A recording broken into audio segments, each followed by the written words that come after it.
Et ouais. Et là, je peux parler là.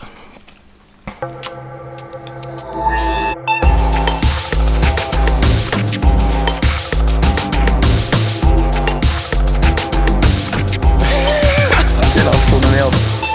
Maintenant que vous avez choisi la lampe qui correspondait à votre besoin et à votre intérieur, il reste quand même un point essentiel à choisir, l'ampoule qu'on va mettre à l'intérieur. Et souvent, dans l'immensité du choix qu'on a, on se retrouve un peu perdu et on choisit ça au pif. Aujourd'hui, je vais vous expliquer les bases de la couleur de la lumière et comment bien choisir votre ampoule pour avoir quelque chose qui soit vraiment adapté à ce que vous voulez obtenir chez vous. Tout d'abord, on va passer en revue les grands standards des types d'ampoules. Les plus connus, c'est les ampoules E27 et E14, qui sont des ampoules avec un culot à vis. À un diamètre de 27 mm, ce sont des ampoules un peu plus grosses qui auront donc une intensité lumineuse plus importante.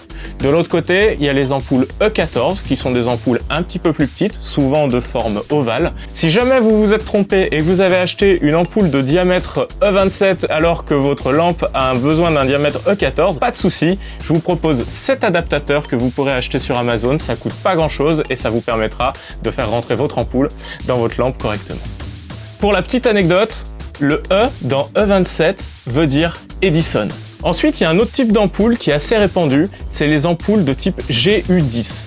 Les ampoules GU10, elles vont avoir la propriété intéressante d'avoir un diamètre d'ouverture réglable.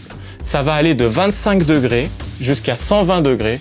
Ce qu'il faut retenir, c'est qu'un diamètre de 25 degrés est un diamètre assez étroit. Ça va vraiment procurer une lumière très directionnelle qui va pointer sur quelque chose sans éclairer le reste de la pièce. C'est ce qu'on voit notamment dans les galeries d'art pour mettre en valeur les tableaux. Une ampoule avec un angle plus large, elle, donnera un éclairage beaucoup plus diffus qui aura tendance à éclairer le reste de la pièce plutôt que de pointer vers un point particulier. En toutes circonstances, je vous recommande un éclairage à LED. C'est puissant, ça ne chauffe pas et ça consomme très peu d'énergie et en plus la durée de vie des ampoules est assez grande donc c'est plutôt bon pour la planète. Il y a aussi les ampoules vintage ou de type Edison qui ont vraiment fait leur grand retour. C'est celles, vous savez, vous les avez déjà vues de partout avec le filament apparent. C'est très joli et là encore, vous pourrez trouver des ampoules de type Edison avec la technologie LED. En revanche, évitez absolument les halogènes.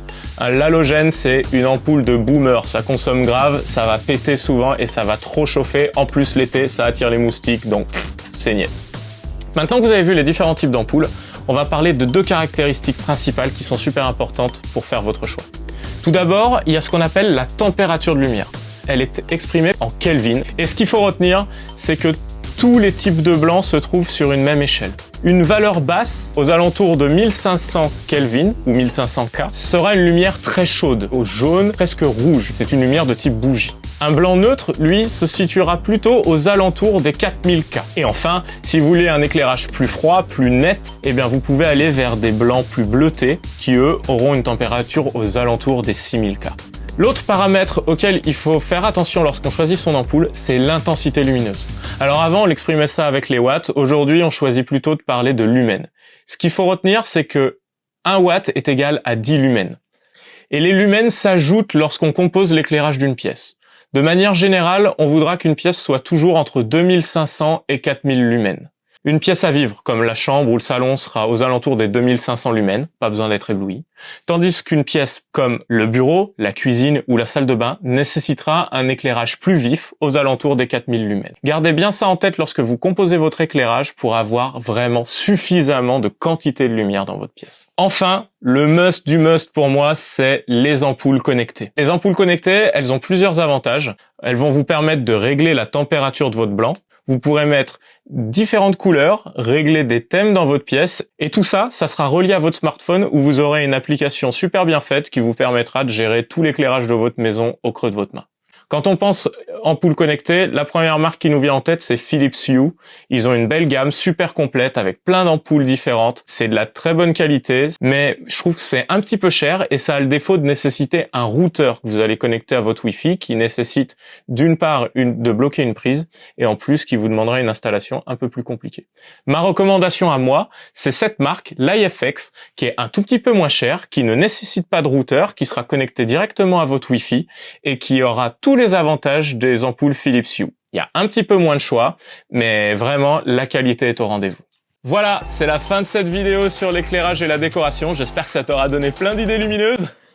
Dans la prochaine vidéo, je vais aborder d'autres sujets comme quelles sont les erreurs à éviter dans l'éclairage, les principes fondamentaux et surtout comment adapter son éclairage en fonction du type de pièce. Donc n'hésite pas à t'abonner, à cliquer sur la petite cloche bleue, comme ça tu seras averti dès que je vais publier cette prochaine vidéo. Et comme d'hab, n'hésite pas à me laisser un commentaire pour me dire quels sont tes types d'éclairage préférés ou ceux qu'au contraire tu détestes. Moi, je suis du genre à pas aimer les plafonniers par exemple. On se dit à très bientôt, à plus, bye!